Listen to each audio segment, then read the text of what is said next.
Dr. Daniel Griffin. And I'm Dixon DePommier. And today we're going to be discussing seizures. Ha, interesting. Well, I will say seizures of medical concern need to be differentiated from benign febrile seizures of childhood that, although frightening, are benign. Interesting. And so let's talk a little bit about that. You're the boss. Go for it. So like we always like to do is we like to differentiate something that is a primary issue that we can focus on versus something that is secondary to another concern that we need to address. So we'll talk a little bit about seizures. And the one thing that I mentioned as sort of my initial tagline is that seizures that occur during fevers are very common. I would say over 10% of the world's population will have at least one seizure in their lifetime. What is the temperature limit that induces that, do you think? It depends. Oh. And it depends upon age. Okay. But any fever, and it's not the height of the fever that is predictive of whether or not you have a seizure. I see. We would think, I mean, the common sense would be like, oh, fever's 101. That's why I asked the question in that way, but that's it's not 101. Oh, they're going to have it's 104. Now I'm sure they're going to have a seizure. Right. Not And they don't necessarily temperature dependent. I see. So it could be 101, it could be 104. But having and that's one of the first questions that ERs will ask, particularly when a child comes in, is when they had this seizure, were they running a fever? Right. And because those are benign, they're not predictive of epilepsy, chronic seizure disorders. Interesting. It can even happen in adults. Adults can have febrile seizures as well. And so I think that's something to realize. That seizures are quite common. Throughout the tropical world, that must be very common because malaria is very common and it induces fevers in both children and adults. So you must have a lot of people out there suffering from these kinds of seizures. Well, we certainly have millions every year. Millions every year having febrile seizures. That's incredible. Yeah. So it's important to make that first distinction. Is you had a seizure, did it happen during a fever? Right. So that's one question. The next question might be the issue of, is it the first seizure? Have you ever had a seizure before? Right. And by the way, how do you define a seizure? That's excellent. So let's start with that. Before we could ask What's all these a questions, seizure? we want to know what a seizure, and is a history reliable? Can a person adequately describe a seizure? Right. And so we'll start by saying there are several types of seizures. There's the generalized seizure that people might be familiar with, where the entire body is moving, called these grand mal, or really bad, or generalized seizures, where the entire body is moving. The history might be that the person dropped to the ground, had this event occur, followed often by loss of urine or stool, and then classically followed by a period of time where they were confused. Because you want to make a distinction between a seizure and fainting. Syncope. Well, what is that? Loss of consciousness. Oh, okay, that's fainting. Fine. Because if syncope or loss of consciousness, the person usually quickly orients. They don't have a post-seizure or post-ictal period of confusion. There also can be localized petit mal seizures, where instead of the entire body, it might just be a part of the body where we're having the muscular convulsive activity. And we also can have absent seizures, where the seizure is affecting consciousness, where the person might be sitting there looking off in the distance, unaware of their surroundings. So a seizure without muscular activity. Wow. And so those would be the three major types to break down once we're looking at seizures. We want to make sure it's with or without fever. That's critical. And then we want to ask about, was there anything that provoked this? Right. So you tell me this was a seizure, and we feel comfortable that they had the proper presentation, they had the convincing post-ictal or post-seizure cognitive state. Right. And then we want to sort of get into what may have triggered it. Right. And so alcohol, either excessive amounts of alcohol or withdrawal from alcohol. Right. Certain, we'll say, medications or drugs. Drugs can be associated with triggering seizures. Got If someone has an issue with sugar levels, hypo and hyper, of course, but particularly hypo or low blood sugar can trigger seizure activities. Exactly. And this is to be different than epilepsy, which is a chronic neurological disorder associated with recurrent seizures without fever and without any of these precipitants. Interesting. Do you assume that there can be some genetic basis for some seizures? So I think that's reasonable. That certain people with seizures, this will be an inherited genetic disorder. But why do you ask? No, because I have my childhood memories. They're a little faint now because of my age, but I do remember that my grandmother, who happened to be Irish, and her 4 sisters moved to New Orleans when they were young women, and they all went their separate ways but stayed close to each other. And by the time I got to know her, she was quite an old woman. And I can recall at least 2 times while we were visiting that she had a seizure. And the causes of that were not known. Now, where was your grandmother born? Where did she grow up? She was born north of Belfast, Okay. Northern Ireland. She was a Protestant. Okay. So naturally, they moved to New Orleans, which is the 2nd largest Catholic parish in the world. Okay. It was kind of weird, but yeah, that's where she grew up as a young woman in Northern Ireland. And then I think because of the potato famine, moved to New Orleans. Okay. Well, the reason I ask, and this is something I want to make sure we bring up, is there is a certain parasitic disease which is responsible in many parts of the world. Actually, in many parts of the world, is the most common cause of seizures. This is true. Which is kind of interesting for a lot of people to realize that here's a seizure, here's a neurological disorder, chronic, but the number 1 cause in many parts of the world is a parasite. It is, which I'm highly familiar with, but I would like you to describe it. Well, since you're the expert, I was going to push you in on this. To defer on this. But shall we talk about something called neurocysticercosis? We should. How does one acquire this? Well, it's a stage of a tapeworm that if you ingest another stage of that same tapeworm, you get the adult worm itself. This, the neurocysticercosis part, is what happens when you ingest the egg of this parasite. If you ingest the egg of this parasite, it hatches in your body, it circulates throughout the blood until it lodges someplace, where it then grows up to be the larval form of this parasite, which, if you were to ingest that, would become the adult. It's not so easy to understand. So when I taught at the medical school, I actually had a little song that I made all the students sing. And they actually like doing that, by the way.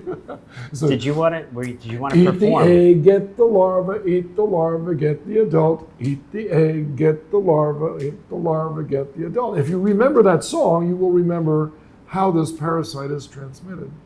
So what do you eat in order to get the adult parasite? And what you eat is raw or undercooked, infected pork. You don't get neurocysticercosis by eating a cysticercus. Then you get this adult worm. The adult worm is a long, benign worm that lives in your gut tract. It doesn't do much except absorb some nutrients. But it also produces lots of eggs. And if you were to encounter the egg of this parasite, as the pig often does, those eggs will hatch and go to the tissues and develop into this larval form. And that's basically the life cycle. But if people develop this cysticercus stage, it doesn't often lodge in the brain. But when it does, it presents as a space-filling lesion. And it can often, the symptom that is triggered by this infection in humans is when the cysticercus in your brain starts to die. It's not while it's alive that it triggers the seizures. It's when it starts to die and it loses control over your immune system. As a result, your immune system comes down on this cysticercus, much the same as the analogy between that and killing a fly with a sledgehammer, basically. The parasite is already dying. Why does the immune system have to care about that? It doesn't seem to know, and it wants to kill it even more. And when it does, there's an innocent bystander effect that spreads into the brain tissue near this parasitic infection, which can place pressure on various areas of the brain and in some cases induce seizures. In Central and South America, it is the leading cause of seizures. Yeah. And when you add up all those people, it's more than all the rest of the people that you just mentioned. Yeah, yeah. Quite impressive. Yeah, so I think this is important to know, is that when we talk about seizures as a disorder, in a lot of areas of the world, the majority of time, your patient who presents with seizures, non-febrile seizures, Right. non-alcohol withdrawal, non-drug induced, they actually have a parasitic disease. Yeah, that's exactly right. And this is being triggered by the fact that these cysticerci in the brain are dying. Exactly. And so the treatment may not necessarily, it may involve anti-epileptic drugs, but it may involve treatment of the parasitic disease. Or anti-inflammatories. Exactly. So we'll take that. Again, we want to make sure that when we talk about seizures, and now we're going to treat those we identify. And how we can identify, it's not easy. Not if you don't have sophisticated equipment, that's for sure. Yeah, there have been some studies done in South America where it's really been shown you need CAT scan and MRI. Exactly. So it's a sort of, it is a resource intense endeavor to recognize those seizure patients that have this due to neurocysticercosis and recognize and treat them appropriately, because there's only about a 10-year window from the neurocysticercosis developing in the brain to dying. And if you can get them maybe through that in an expedited manner with antiparasitics, with anti-inflammatories, steroids, with maybe seizure medications, which you might end up needing to do during that window period, you could then bring them out the other side and not have someone who's chronically on anti-epilepsy medicines. Right. Or have to undergo a very expensive brain surgery operation, which would have had the same effect as if you had given all these other therapies without invasion. Exactly. So I'm glad we bring that up, and I want people to be attentive to that if they're going to areas where neurocysticercosis is a problem, so that is recognized. So like Brooklyn. I rather than your song, I always enjoy the two stories. I enjoy the story of the Orthodox Jewish community in Brooklyn that developed neurocysticercosis, because it reminds you, how would they have gotten it? Well, they don't eat pork, but the people working in their kitchens ate the pork, got the adults, and then the Jewish people were basically getting the eggs from the fecal contamination. Exactly. Or the story I tell of it was a Muslim boy who was, he was observant and halal and did not eat pork, but his Hindu house mother and father were doing the cooking. They ate pork, they were infected, and then unwashed hands, the eggs got into his food. So it's not the pork. Pork doesn't give you problems. It's the tapeworm eggs in the pork eater that give you problems. Eggs, that's the critical point. But so now we've gotten rid of our febrile seizures, We have. our drug and alcohol seizures, We have. our neurocysticercosis seizures, This and is we're true. left with epilepsy, which is seizures, not quite understood why. There's a focus in the brain that's firing.